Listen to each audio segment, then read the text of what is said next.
हजरत की जो जान है मेरे ताजो शरिया की क्या शान है। जज्बे ईमान कहाँ से आता, कल्ब में जज्बे ईमान कहाँ से आता। या रसूल अल्लाह आप आते न तो कुरान कहाँ से आता। कल्ब में जज्बे ईमान कहाँ से आता। या रसूल अल्लाह आप आते न तो कुरान कहाँ से आता। अय खुदा एक ये ऐलान कहाँ से आता। अय खुदा एक ये ऐलान कहाँ से आता। यानी बुतखानों में तूफान कहाँ से आता। यानी बुतखानों में तूफान कहाँ से आता।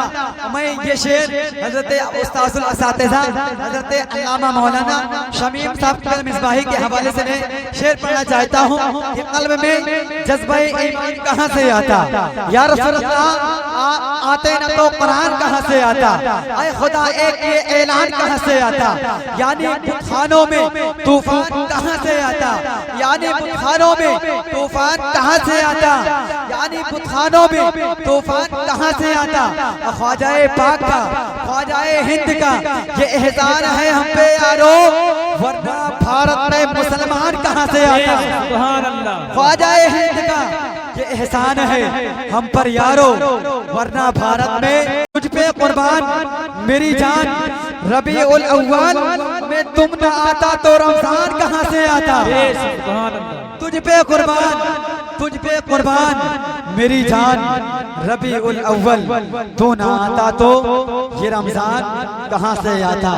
कंजुल ईमान जो न होता तो हमारे घर में आला हजरत तेरा फैजान कहाँ से आता।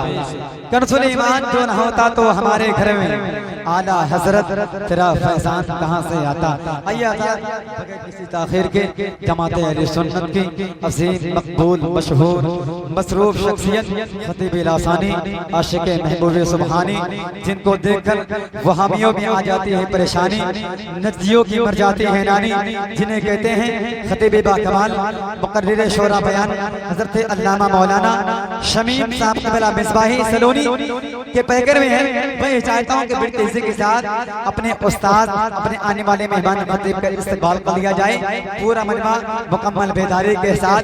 देखिए रात सुनकर सब बोलते हैं, लेकिन अब तकरीरें सुनने के लिए दोनों हाथों को उठाकर नारा लगाएंगे, जैसे कि नात सुनने के लिए सब तैयार हो जाते हैं, लेकिन जो इस्लाम की बातें होती हैं उनको सुनने के लिए कोई तैयार नहीं होता है। अब हम ये चाहते हैं कि नात सुनकर सब बोले हैं, अब तकरीर सुनने के लिए बोले दोनों हाथों को उठाएं, मोहब्बत से बोले नारे तकबीर नारे रिसालत उलमाए अहले सुन्नत जश्न-ए मिलादुन नबी जश्न-ए मिलादुन नबी जश्न-ए मिलादुन नबी। हजरत अल्लामा मौलाना शमीम साहब क़िबला मिसबाही हजरत अल्लामा मौलाना शमीम साहब क़िबला मिसबाही नारे तकबीर नारे रिसालत। बस इन्हीं दो मिसरों के साथ कि सिर्फ डाले ही नहीं जड़ लेंगे बहुत मारेंगे, सिर्फ डाले ही नहीं जड़ लेंगे बहुत मारेंगे, अपने पंजे में जकड़ लेंगे बहुत मारेंगे, सिर्फ डाली ही नहीं जड़ लेंगे बहुत मारेंगे, अपने पंजे में जकड़ लेंगे बहुत मारेंगे। मेरे सरकार के शान में गुस्ताखी कहीं ना करना, वरना जिन्नात पकड़ लेंगे बहुत मारेंगे। मेरे सरकार के शान में गुस्ताखी कहीं ना करना, वरना जिन्नात पकड़ लेंगे बहुत मारेंगे। अली थानवी से उनके मुरीद ने पूछा था कि हुजूर मिलादे रसूल पर कुछ गुफ्तगू फरमा दीजिए। क्या कहा था कि हुजूर की मिलाद पर कुछ गुफ्तगू फरमा दें। तो अशरफ अली ने स्टेज पर कहा था कि रसूल की पैदाइश बयान करने के लिए रिवायतों का मालूम होना जरूरी है, और रसूल की पैदाइश के मुताल्लिक मुझे कोई रिवायत याद नहीं। किसने कहा? देवबंदियों के पेशवा ने कह दिया। अमा यार गौर करें, अमा यार ऐसे लोगों को अपना पेशवा क्यों बनाते हो? अपने ऐसे लोगों को अपना रहबर क्यों बनाते हो जिनको मेरे नबी की पैदाइश की कोई रिवायत न याद हो? आओ हमारे रहनुमा से पूछो, बरेली के सरताज से पूछो, आओ हमारे रहबर से पूछो, बरेली के इमाम अहमद रजा से पूछो, हम बरेलवी कहलाते हैं। बरेली के इमाम से पूछो तो बरेली का इमाम सर के बाल से लेकर पैर के नाखून तक, लबों की तारीफ से लेकर सीने के वद्दुहा लफ्ज को भी इतनी कुशादा के साथ जो बयान फरमा दिया।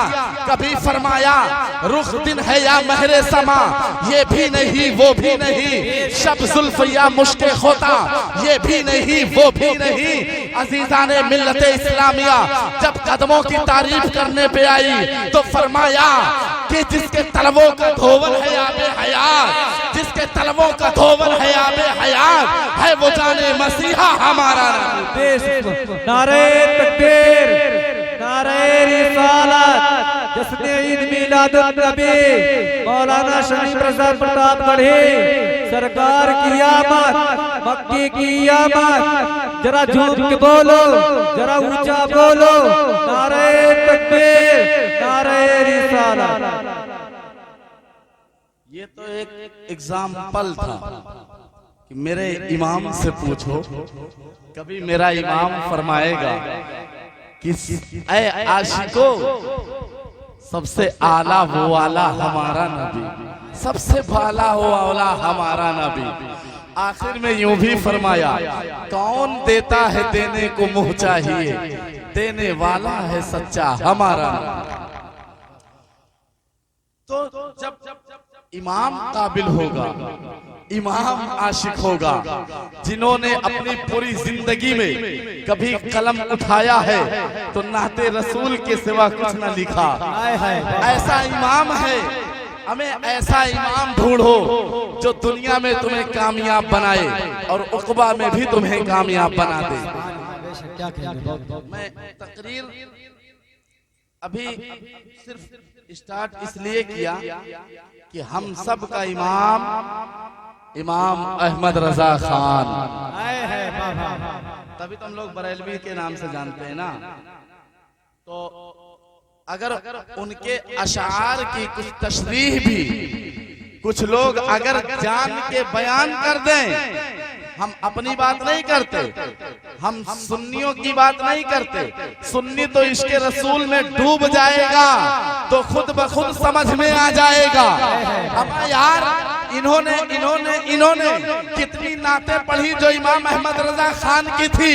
इन्होंने कुछ अशार ऐसे पढ़े जो मेरे इमाम बरेली के सरताज इमाम अहमद रजा खान के अशार थे, समझ में नहीं आया। लेकिन आपने दादो तहसीन के साथ नवाजा और लफ्ज़ सुभान अल्लाह भी कहा तो पता चला इसके रसूल में आपने जो दादो तहसीन दिया वो भी मकबूल, और जो सुभान अल्लाह कहा वो भी अल्लाह की बारगाह में मकबूल। कुछ अशार तो ऐसे हैं उनके समझ भी नहीं आए। उन्हीं के लिए आला हज़रत ने कहा कि रिज़्क़े खुदा खाया किया, रिज़्क़े खुदा खाया किया और हुक्मे खुदा टाला किया। रिज़्क़े खुदा खाया किया और फरमाने हक टाला किया। शुक्रे करम व तरसे सजा ये भी नहीं वो भी नहीं। बहुत थोड़ा सा बताऊंगा मैं। ये उन्हीं के लिए कहा गया। क्या कहा? रिज़्क़े खुदा खाया किया, यानी खुदा का रिज़्क़ खा रहे हैं, पी रहे हैं और फरमाने हक टाल रहे हैं। अभी फरमाने हक बताऊंगा कि खुदा का हक और खुदा का जो फरमान था वो क्या है। आप समझे इतना कि रिज़्क़े खुदा खाया किया, अल्लाह का दिया हुआ रिज़्क़ खा रहे हैं। गुस्ताखी भी कर रहे हैं तब भी खा रहे हैं, बेअदबी भी कर रहे हैं तभी खा रहे हैं। अल्लाह अगर चाहता कि मेरे महबूब का ये गुस्ताख है तो मुंह से जान निकाल लेता, पता ना चलता। लेकिन अल्लाह दिया है, रिज़्क़े खुदा खाया किया और फरमाने हक टाला किया। क्या फरमान था? फरमान ये था कि मेरे नबी की शान में जब कभी तुम उन्हें पुकारो तो कभी यासी कह के पुकारो, कभी ताहा कह के पुकारो, कहीं सरकार कह के पुकारो, कहीं जाने जाओ कहकर पुकारो। मेरे आका का नाम लेना, मेरे आका का नाम लेना, परवरदिगारे आलम ने अपने रसूल का नाम लेना लोगों को गवारा ना किया कि कोई मोहम्मद कह के पुकारे, कोई इब्ने अब्दुल्लाह कह के पुकारे। गोया अल्लाह का हुक्म है कि मैं अपने महबूब की तारीफ कहीं वो शमशुद्दुहा कह के पुकारा, कहीं ताहा यासी कह के पुकारा। और जब मैंने अपने महबूब को बुलाना चाहा और बताना चाहा तो नाम नहीं लिया। ऐ मेरे बंदो, तुम भी मेरे महबूब का नाम हरगिज़ ना लेना, अदब व एहतराम के साथ लेना। फरमाने हक ताला किया, फरमाने हक ताला किया और शुक्रे करम व तरसे सजा। शुक्रे करम यानी मेहरबानी का शुक्र भी नहीं अदा कर रहा है, वह तरसे सजा और अजाब से डर भी नहीं रहा है। यानी अल्लाह की बारगाह में शुक्र नहीं अदा कर रहा है कि मुझे इतना अजीम रुतबे वाला नबी अता फरमाया, मुझे इतना बुलंद मर्तबा वाला रसूल अता फरमाया, जो शाफ़ाए रोज़े जज़ा है, जो मेरे आका हौज़े कौसर के मालिक हैं। आप बताइए, शुक्रे करम मेहरबानी के कोई शुक्रिया नहीं है, वह तरसे सजा और अजाब का भी खौफ नहीं है। फरमाया ना ये है ना वो है, ये भी नहीं वो भी नहीं। बहुत आला हजरत जब अपने नबी की तारीफ करने पर आते हैं ना तो आप सुनेंगे तो दंग रह जाएंगे। आला हजरत से ज्यादा कोई आशिक रसूल नहीं था।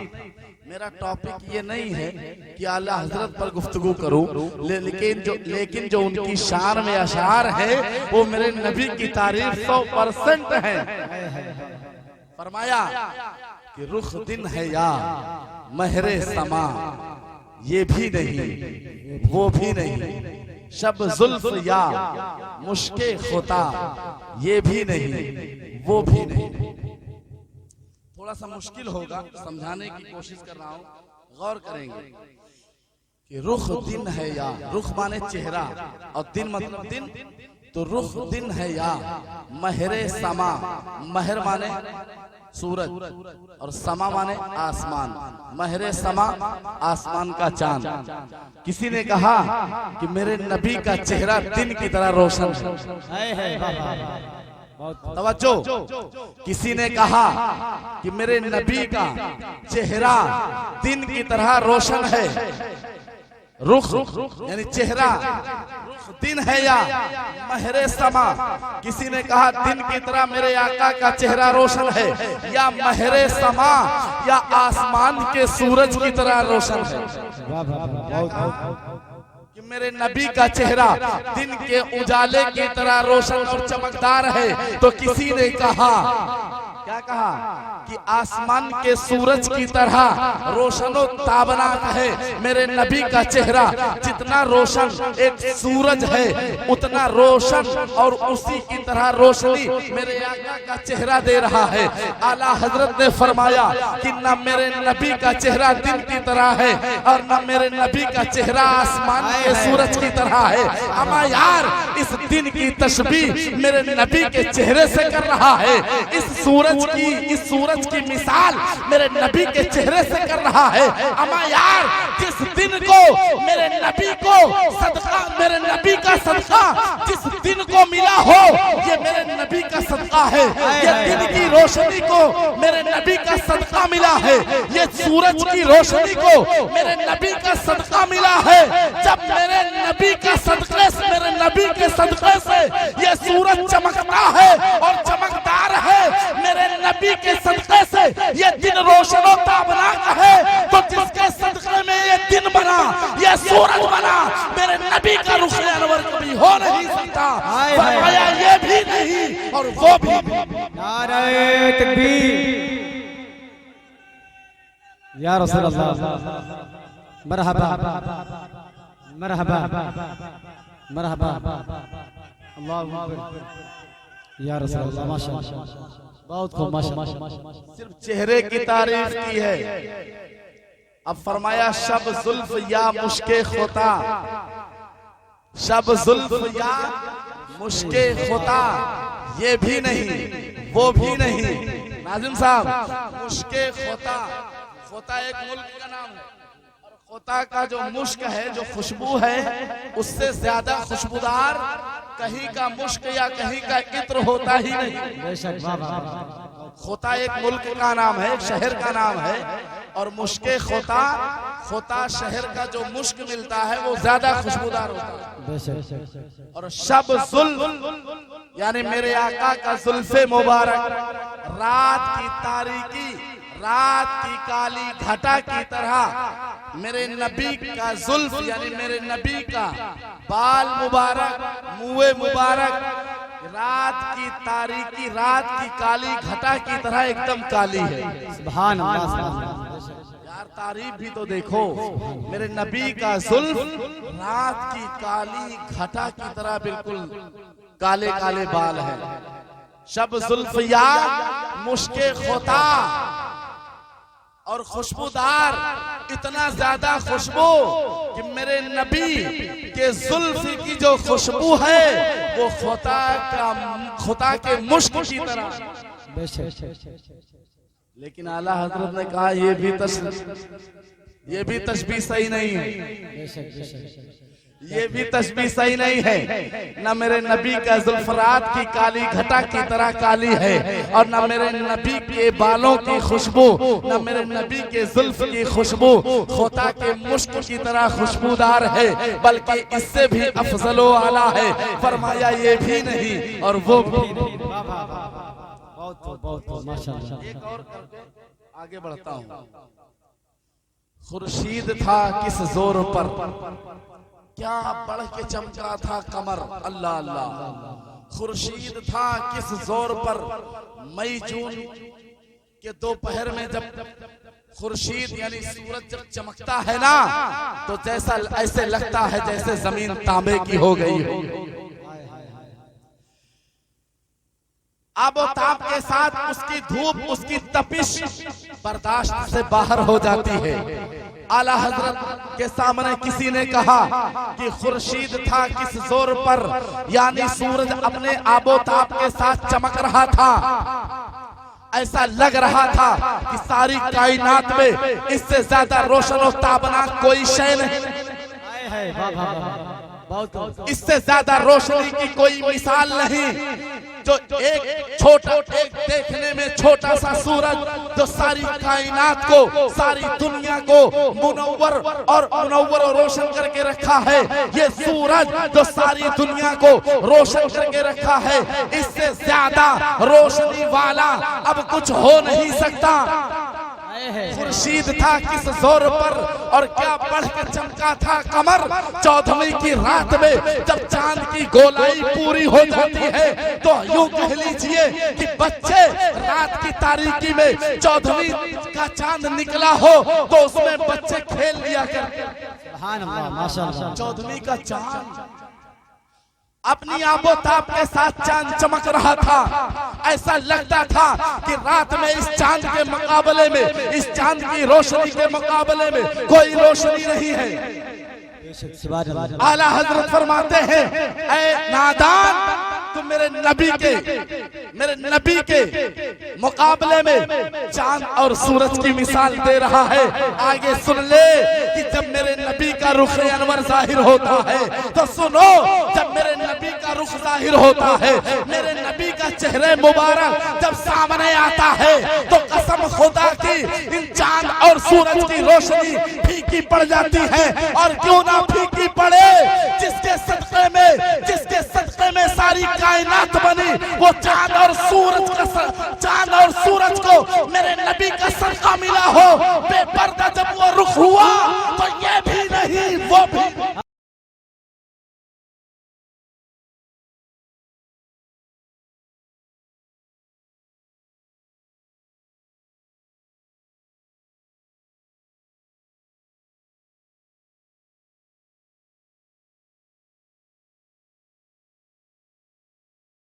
सहाबा ने पूछा, या रसूलल्लाह, अल्लाह ताला ने सारी कायनात को पैदा फरमाने से पहले सबसे पहले जो पैदा किया वो कौन सी चीज थी? कहा सबसे पहले अव्वलु मा खलक़ल्लाहु नूरी, अल्लाह ताला ने सबसे पहले अपनी जात के बाद, भाई उसकी जात अब्दी और अज़ली है, तो जो अल्लाह ने मुमकिनात में कोई चीज पैदा फरमाई तो सबसे पहले मेरे नूर को पैदा फरमाया। सुभान अल्लाह। इसको नोट रखिएगा, क्या पैदा फरमाया? सबसे पहले मेरे नूर को। किसको? रसूलुल्लाह फरमाते हैं, मेरे आका फरमाते हैं कि अल्लाह ने सबसे पहले मेरे नूर को पैदा फरमाया। यही बताने वाला कुरान में है कि वइज़ क़ाला लिल मलाइकति इन्नी जाइलुन फिल अर्दि खलीफा। मैं खुशी की बात बता रहा हूँ ना कि मेरे नबी की विलादत पर जो खुशी मनाई जाती है वो कहाँ से मनाई गई है? कहाँ से मनाई गई है? हाफिज तिलका साहब अभी समझ में नहीं आ रहा होगा। हाँ, कहाँ से मनाई गई है खुशी? अमा यार, हम और आप इंसान हैं, आइए देखते हैं इंसानों की दुनिया से हटकर लोग कहां कहां खुशी मनाए हैं। इन्नी जाइलुन फिल अर्दि खलीफा, ऐ फरिश्तों में जमीन में अपना एक नाइब और खलीफा बनाने वाला हो। अल्लाह के फरिश्तों ने कहा कि अतजलु फीहा मन युफ्सिदु फीहा व यस्फिकु दिमाआ, ऐ परवरदिगारे आलम, तू क्या ऐसे लोगों को बनाएगा या ऐसे लोगों को बनाएगा जो दुनिया में जाकर तेरे नाम को भूल कर फितना और फसाद फैलाएं, खुरेजिया करें? क्यों ऐसे लोगों को बनाएगा? नहनु नुसब्बिहु बिहम्दिका व नुक़द्दिसु लक, हम तो तेरी हमदो सना बयान कर रहे हैं। कौन कह रहे हैं? फरिश्ते कह रहे हैं, ऐ परवरदिगार, हम तो तेरी तारीफ और तौसीफ बयान कर रहे हैं, हम तो तेरी तस्बीह और पाकी बयान कर रहे हैं, और इंसान को पैदा करने की क्या जरूरत है? कहा, क्या फरमाया? इन्नी अअलमु मा ला तअलमून, मैं जानता हूं वो तुम नहीं जानते। अल मुख्तसर, आदम अलैहिस्सलाम के पुतले को बनाया गया, अल्लाह ने उसमें रूह फूंकी और रूह फूंकने के बाद तमाम फरिश्तों से कहा, वइज़ क़ाला रब्बुका लिल मलाइकति इसजुदू, ऐ फरिश्तों मेरे आदम को सजदा करो। तमाम फरिश्ते सजदे में गिर गए। थोड़ी सी तवज्जो दे दो मेरे भाइयों, समझ में आएगी अभी। तमाम फरिश्ते सजदे में गिर गए। आदम अलैहिस्सलाम हैरानो परेशान हैं, अर्ज किया, मौला ये तमाम फरिश्ते, मैं तो इंसानों में से हूँ, ये फरिश्ते मेरे सामने सरमस्जूद क्यों हो गए? अल्लाह ने फरमाया, ऐ मेरे पैगंबर, ऐ मेरे नबी आदम,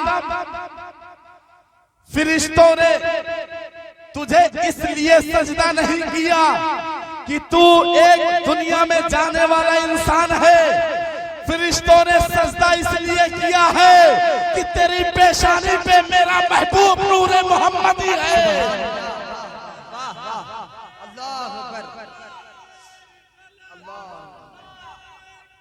मरहबा मरहबा मरहबा, अल्लाह या रसूलल्लाह। ऐ आदम, फरिश्ते सजदा इसलिए किए कि मेरे महबूब, यानी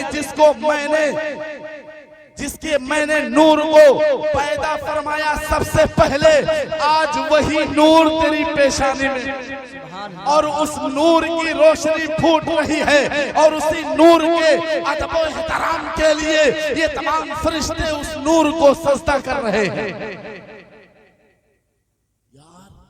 मेरे नबी के नूर को फरिश्तों ने सजदा किया। आदम अलैहिस्सलाम ने कहा, मौला मैं इस नूर को देखने से कासिर हूं, मैं ये नूर देख नहीं पा रहा हूं। आप ही लोगों के माथे पर कोई लग जाए तिनका, तो जब तक दूसरा न बताए तब तक आप जान नहीं पाओगे, या तो फिर शीशा देखो।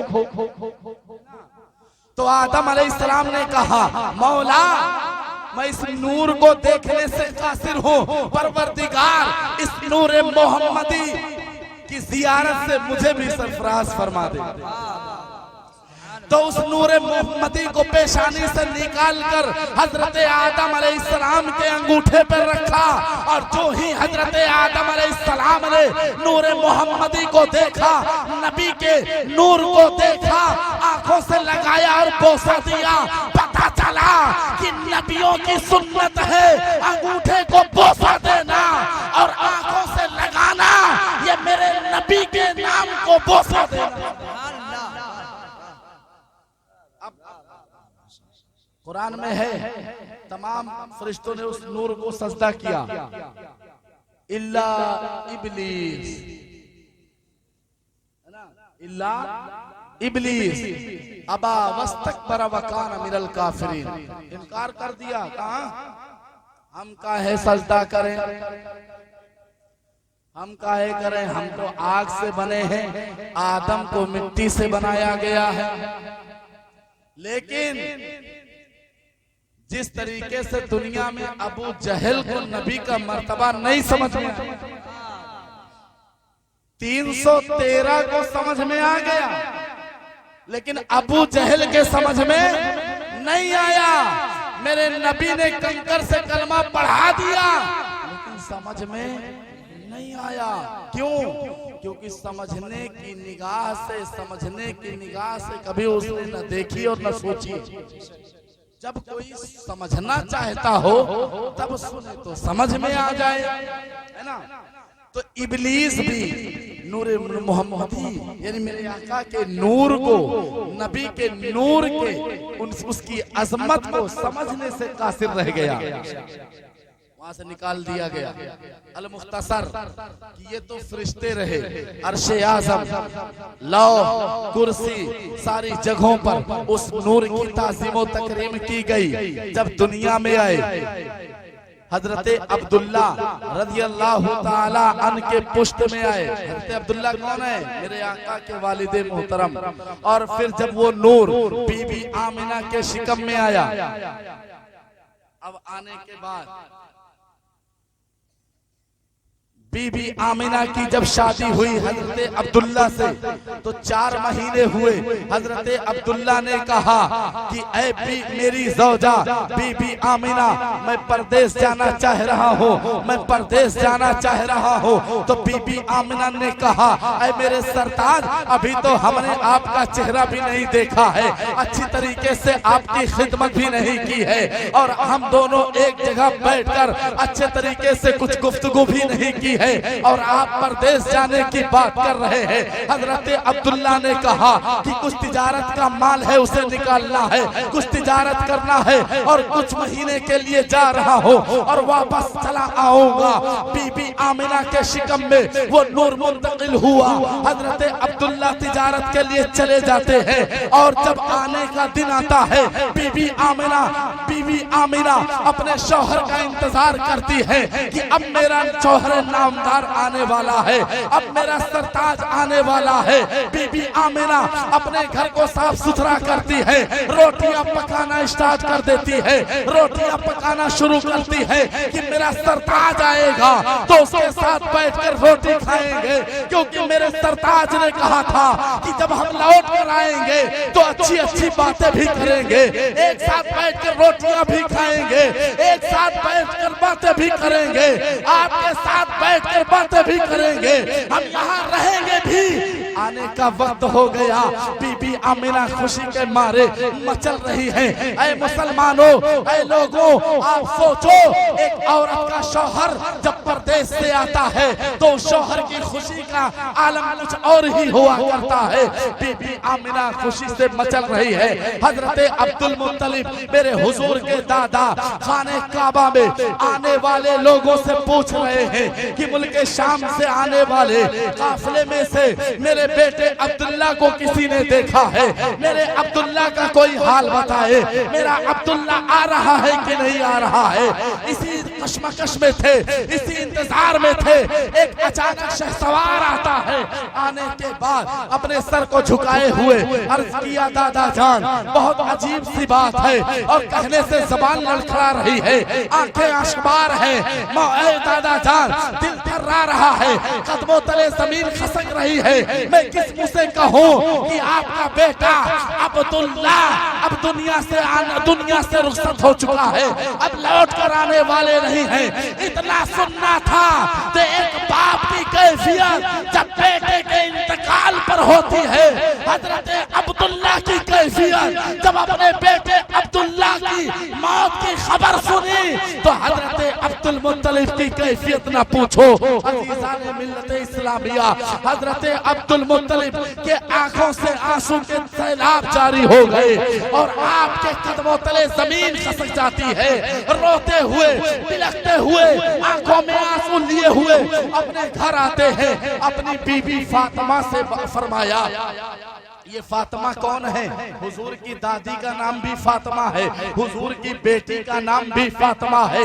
हजरत अब्दुल मुत्तलिब ने अपनी बीवी फातिमा से कहा, मेरी ज़ौजा ऐ फातिमा, आज एक बहुत बुरी खबर है। पूछा, सरताज कौन सी खबर है? फरमाया, ऐ मेरी बीवी फातिमा, अब्दुल्ला दुनिया से रुखसत हो चुका है, अब्दुल्ला का चेहरा भी ना देख सकेंगे। अल्लाहु अकबर। एक माँ की ममता जब बेटे को दुनिया से रुखसत होने की खबर सुनती है तो कलेजा थाम कर रह जाती है। किस मुंह से कहूँ अपने बहू को बताओ, किस मुंह से बताओ कि उसका शौहर नामदार दुनिया से रुखसत हो गया है। इतना जब सुना तो हजरत अब्दुल मुत्तलिब और उनकी अहलिया मोहतरमा दोनों ने ज़ारो कतार रोना शुरू किया। जब चीखो पुकार की आवाज सुनी, बीबी आमिना ने पर्दे से कहा कि बाबा जान, ये रोने की आवाजें कैसे हैं? ये सिसकने की आवाजें कैसी हैं? ये बिलखने की आवाजें कैसी हैं? ये सहमने की आवाजें कैसी हैं? हजरत अब्दुल मुत्तलिब फरमाते हैं, ऐ मेरी बेटी आमिना, आज किस मुंह से कहूँ कि आपका सरताज दुनिया से रुखसत हो चुका है। अल्लाह अकबर। बीबी आमिना उम्मीद से है और पेट को अपने शिकम पे हाथ रखती है, कलेजा मुंह को आ रहा है। जब किसी का सरताज दुनिया से जाता है तो उसकी कैफियत अल्लाह अल्लाह। जब किसी का शौहर नामदार दुनिया से जाता है तो उसके दिल की घबराहट अल्लाह अल्लाह, उसके आंसुओं का सैलाब अल्लाह अल्लाह, उसके दिल की घबराहट अल्लाह अल्लाह। ये वही जान सकता है दिले नासाद की हालत, दिले नासाद ही जाने। हमें औलाद कोई साहिब औलाद ही। हुजूर सल्लल्लाहु अलैहि वसल्लम पैदा नहीं हुए, इंतकाल हो गए। कौन? हजरत अब्दुल्ला, हुजूर के वालिद मोहतरम। तो अरब का दस्तूर था, अरब का दस्तूर बहुत खराब था।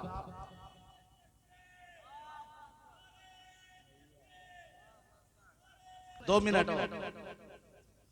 अरब का दस्तूर रहता था जब किसी औरत का शौहर मरता था तो उसके शोक गुजारने का, उसकी इज्जत गुजारने का तरीका बहुत खतरनाक था। मैं इस बहस में नहीं जाना चाहता। अल मुख्तसर कि 1 साल तक उसे बगैर नमक के खाना खिलाया जाता, तंगो तारीक मकान में रख दिया जाता, टाट का लिबास पहनाया जाता, गुस्ल पाखाना पेशाब के लिए पानी नहीं दिया जाता था। 1 साल निकालने के बाद उस औरत को गधे की पीठ पर बिठाकर सारे शहर में गश्त कराया जाता, सारे शहर में घुमाया जाता और उसकी गोद को ऊंट की लेड़ियों से, ऊंट की मींगनियों मींगनियों से भर दी जाती थी और वो औरत उन मींगनियों को, उन रेलियों को लोगों के ऊपर फेंका करती थी, जिससे लोग समझ जाते थे कि आज इस औरत की इद्दत पूरी हो गई है, आज इस मनहूसिन की इद्दत पूरी हो गई है। अल्लाह अकबर। बीबी आमिना का सरताज हजरत अब्दुल्ला जब दुनिया से रुखसत होते हैं तो आप अंदाजा करें, आप उम्मीद से थी, लेकिन आपके साथ ये मामला इसलिए नहीं किया गया कि आपके शिकम में एक बच्चा पल रहा था, इसलिए उसकी रियायत की गई थी। लेकिन एक दिन हजरत अब्दुल मुत्तलिब यानी हुजूर के दादा खाने काबा के मुतवल्ली थे, खाने काबा की देखभाल करने के लिए खाने काबा में पहुंचे और वहां को साफ सफाई कर रहे थे। कुरैश खानदान के 2-4 लोग पहुंच गए। कहा अब्दुल मुत्तलिब एक आपसे शिकायत है। कहा कौन सी शिकायत है बताओ, क्या मैंने चोरी की है, क्या मैंने कोई जुर्म किया है, क्या मैंने कोई गलती की है? तवज्जो चाहता हूँ, यहीं से आखिरी बात बता रहा हूँ, तवज्जो चाहता हूँ, गौर से सुने कि क्या मैंने कोई खता किया है, कौन सी गलती है? कहा अब्दुल मुत्तलिब आप खाने काबा के मुतवल्ली हैं, आप सरदाराने कुरैश हैं, आप कुरैश के सरदार हैं, लिहाजा हम आपके सामने एक शिकायत कर रहे हैं। कहा बताओ कौन सी शिकायत है? कहा बताओ कबूल किया जाएगा।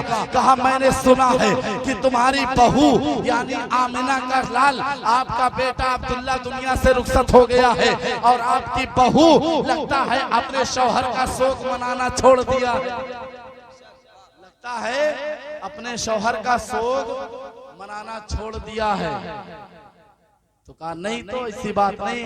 कहा हाँ वो खुशबू लगा के निकलती है, जिस गलियों से निकलती है पूरी गलियां खुशबू से महक जाती है और वो जिस कपड़े को पहनती है उस कपड़े में खुशबू होती है। हमारे घरों की औरतें बताती है कि आमिना खुशबू लगाती है, उनके दुपट्टे से खुशबू आती है, उनके बदन से खुशबू आती है और जिस गली से जाती है हमारे घरों में आती है। हमारे घरों की औरतें बताती है कि आमिना खुशबू लगाती है, अपने शौहर का शोक नहीं मनाती है। लिहाजा ऐ अब्दुल मुत्तलिब आप कुरैश के सरदार हैं और मुतवल्ली काबा हैं, लिहाजा आप उन्हें मना कीजिए वरना ये रस्म रिवाज खराब हो जाए। हजरत अब्दुल मुत्तलिब का चेहरा झुक गया, चेहरा झुक गया, शर्मिंदा हो गए और शर्मसार होकर घर आए।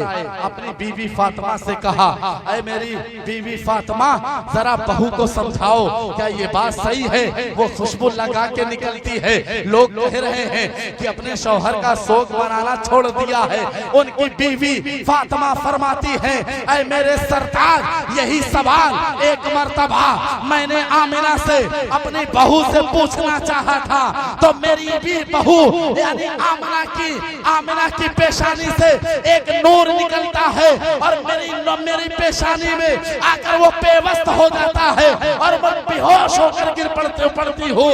लिहाजा आज तक आपसे बताई नहीं थी, आप ही पूछ लीजिए ना।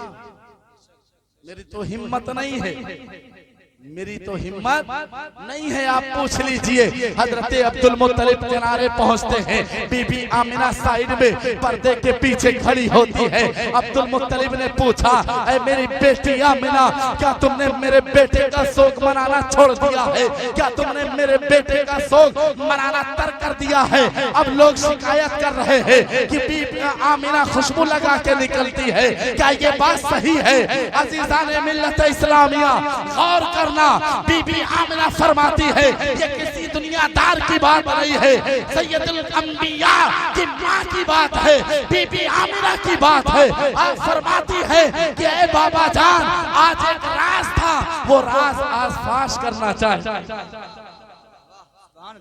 बाबा जान एक राज की बात थी, जब से आपके बेटे की अमानत मेरे शिकम में आई है मैं जिस चीज को छू लेती हूँ वो खुशबूदार हो जाती है। अगर मैं अपने बिस्तर को छूती हूँ तो बिस्तर खुशबू से महक जाता है, जिस तकिए पे सर लगाती हूँ वो तकिया महक जाती है, जिस कपड़े को हाथ लगाती हूँ वो कपड़ा महक जाता है, हत्ता के जिस दीवार पे हाथ रखती हूँ वो दीवार खुशबूदार हो जाती है। ये खुशबू जब से आपके बेटे की अमानत मेरे शिकम में आई है तब से मेरे साथ ये मामला हो रहा है। आला हजरत फरमाते हैं सरताब कदम है तने सुल्तान ज़मन फूल, लब फूल, दहल फूल, सकन फूल, बदन फूल।